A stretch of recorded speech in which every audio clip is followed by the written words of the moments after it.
Երևանի բյուջեից 16 միլիոն 700 հազար դրամ է հատկացվել քաղաքապետարանի երեխաների և սոցիալական պաշտպանության վարչության պետի հիմնադրած հասարակական կազմակերպությանը հուզական աջակցության թեժգծի ծառայության համար։ Թեժգիծը գործում է այս տարվա ապրիլից։ Քաղաքացիները կարող են աշխատանքային օրերին մինչև ժամը 18:00 զանգահարել և պատմել իրենց խնդիրների մասին։ Ծառայություններ մատուցողը հոգեկան առողջության իրազեկման նախաձեռնություն հասարակական կազմակերպությունն է։ Հուզական աջակցության թեժգծին կարող է դիմել յուրաքանչյուր ոք, ով հայտնվել է հոգեհուզական ճգնաժամի, դժվարությունների կամ մտահոգիչ իրավիճակների մեջ, անկախ սեռից, բնակության վայրից կամ սոցիալական կարգավիճակից։ Ծառայությունը հասանելի է Հայաստանի ողջ տարածքում, տրամադրվում է անվճար, գաղտնի և իրականացվում է վերապատրաստված մասնագետների կողմից։ Ծրագրում ընդգրկված են նաև կամավորներ, որոնք մասնակցում են ադմինիստրատիվ և կազմակերպչական հարցերին։ Դիմել կարող են բոլոր նրանք, ովքեր զգում են, որ անհրաժեշտ է որևէ մեկի հետ խոսել։ Ուշագրավ է, որ այս գումարը քաղաքապետարանի պաշտոնյայի հիմնադրած կազմակերպությանը տրվել է առանց մրցույթի։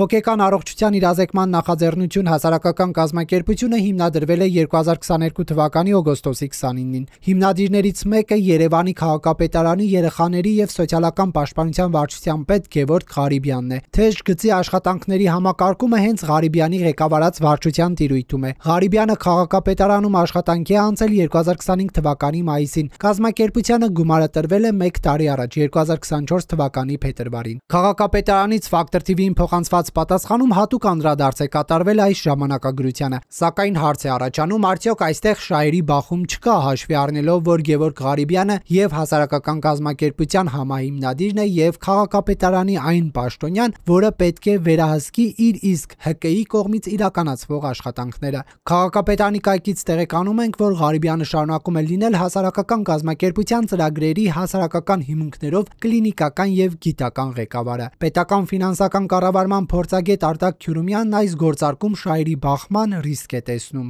Շահերի բախում միշտ էլ կա, երբ պետական կամ տեղական ինքնակառավարման մարմինների պաշտոնյաները որոշումներ են կայացնում և ինչ-որ ծառայություններ,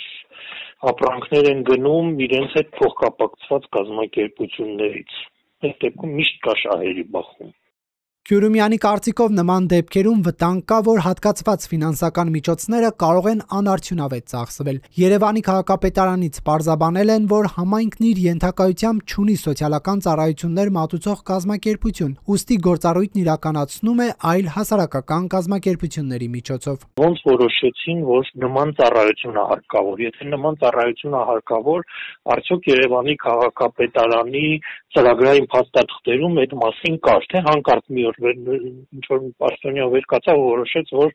Երևանի քաղաքապետարանին այսպիսի ծառայություն է հարկավոր։ Մեկ այլ ուշագրավ դրվագ ևս, իսկ ինչպես է պաշտոնյայի հետ փոխկապակցված հասարակական կազմակերպությունն ընդգրկվել քաղաքապետարանի կողմից ֆինանսավորվող կազմակերպությունների ցանկում։ Պարզվում է, դրա համար անհրաժեշտ է եղել ընդամենը մեկ դիմում և ոչ մի մրցույթ։ Երևանի քաղաքապետարանն է Factor TV հարցմանն ի պատասխան պարզաբանել ֆինանսավորման կարգը։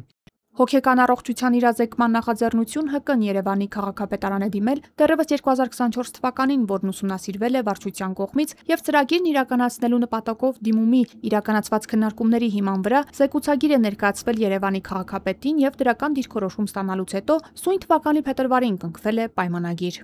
Արտակ Քյուրումյանը շեշտում է, բազմաթիվ կազմակերպություններ կան, որոնք հոգեկան առողջության հետ կապված ծառայություններ են մատուցում։ Եթե բազմաթիվ այլ ՀԿ-ներ էլ, որոնք զբաղվում են այդ ոլորտի հետ կապված խնդիրներով, իմանային, որ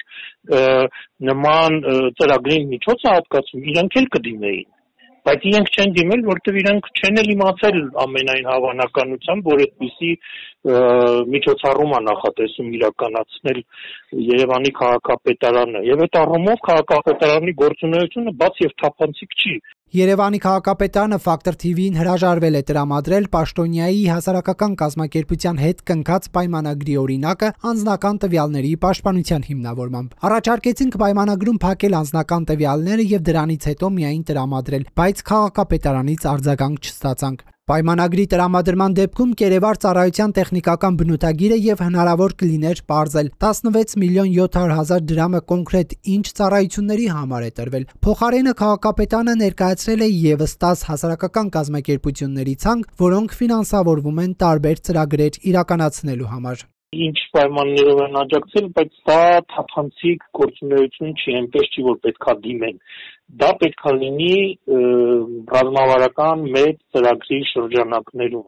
Թեմայի շուրջ Ֆակտոր TV-ն փորձեց զրուցել նաև քաղաքապետարանի պաշտոնյա միաժամանակ կառույցից գումար ստացած հասարակական կազմակերպության հիմնադիր Գևորգ Ղարիբյանի հետ։ Մեր ջանքերը 2 օր անընդմեջ արդյունք չտվեցին։ Նրա աշխատանքային հեռախոսահամարին պատասխանող աշխատակցուին փոխանցում էր, որ Ղարիբյանը խորհրդակցությունների մեջ է։ Քաղաքապետարանից առաջարկեցին հարցերն ուղղել սոցիալական բաժնի պետին, բայց նա եւս զանգերին չպատասխանեց։ Շահերի հնարավոր բախման վտանգի մասին փորձեցինք մեկնաբանություն ստանալ հոգեկան առողջության իրազեկման նախաձեռնություն հասարակական կազմակերպության նախագահ եւ համահիմնադիր Արտակ Բեգոյանից։ Նա նախ համաձայնեց հարցերին պատասխանել ռեպորտաժում իր ձայնը չօգտագործելու պայմանով, ապա տեղեկացրեց, որ չի ցանկանում քաղաքապետարանին առնչվող հարցերով մեկնաբանություն տալ։ Միայն վստահեցրեց, որ շահերի բախում չի կարող լինել։ Իհարկե շահերի բախումը շատ զգայուն թեմա է, որին պետք է պատասխանատվությամբ վերաբերվել եւ համոզվել, որ որևէ խախտում գոյություն չունի։ Ես իմ կողմից վստահեցնում եմ, որ կազմակերպությունն իր կողմից ամեն ինչ անում է, որ խուսափի նման իրավիճակներից։ Մյուս հարցերին արդյոք կոռուպցիոն ռիսկեր չի պարունակում այս համագործակցությունը հաշվի առնելով Գևորգ Ղարիբյանի զբաղեցրած պաշտոնը, Արտակ Բեգոյանը հրաժարվեց պատասխանել։ Նա ի դեպ ազգային ժողովի նախկին աշխատակից է։